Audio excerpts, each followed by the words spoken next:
Buenos días, mi nombre es Israel Meriño, estudiante de Derecho del año primero, sección F. Hoy les voy a hablar sobre el Fondo Monetario Internacional. Se puede decir que es una de las agencias más importantes de las Naciones Unidas, ya que cuenta con la asociación de 190 países. Su sede principal es en Washington, D.C. ¿En qué consiste esta agencia? Su misión declarada es trabajar para fomentar la cooperación monetaria global, asegurar la estabilidad financiera y el comercio internacional. Se puede decir que Venezuela en el año 2022-2023 fue víctima de un préstamo de esta agencia para que la estabilidad económica subiera un porcentaje más y la oportunidad de trabajo también subiera. Gracias a ello es que vemos la nueva cara de Venezuela. Se puede decir que Venezuela ha ido restaurando este préstamo en un porcentaje desde el año 2022 hasta lo que vemos ahora, sin saber cuál será su fecha límite.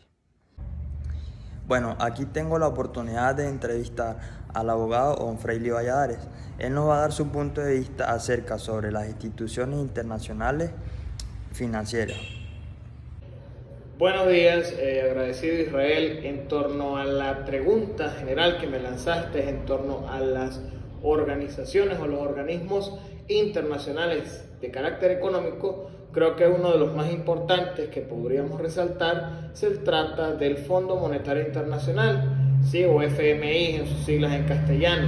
El Fondo Monetario Internacional surge en 1944 al final de la Segunda Guerra Mundial, planteado o materializándose las ideas de Harry Dexter y de John Maynard Keynes.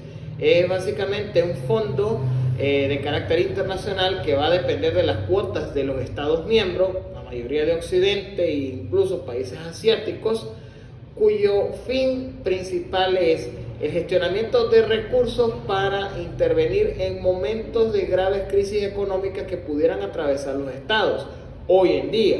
Pero inicialmente el Fondo Monetario Internacional pretendía establecer una moneda mundial.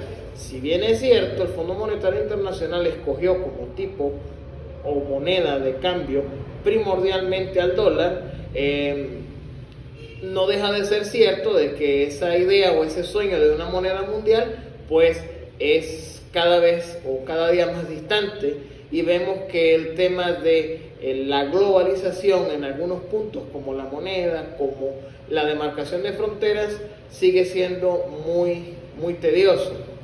Ahora bien, el Fondo Monetario Internacional, luego de las grandes crisis económicas de 1970 y 1980, tuvo que readoptar conceptos de carácter de libre mercado y de menos keynesianismo, ¿sí? Y muchas de sus medidas o de sus ajustes económicos, una vez prestados los créditos, se fundamentan en el consenso de Washington firmado por Margaret Thatcher y por Ronald Reagan.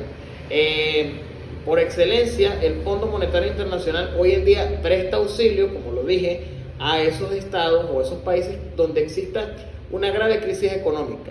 Eso sí, ese recurso, ese financiamiento va a estar sujeto a una serie de cláusulas, primordialmente la depuración del presupuesto público nacional, llevando el déficit fiscal a cero y creando un techo de superávit. Me explico, que quien asuma estos préstamos del Fondo Monetario Internacional van a tener que saberse administrar como estados, y uno de los principales logros que podemos ver es cómo gracias a préstamos del Fondo Monetario Internacional, países como Grecia, como Portugal y México en los 80 lograron superar las graves crisis económicas que atravesaron producto de malas políticas estatales.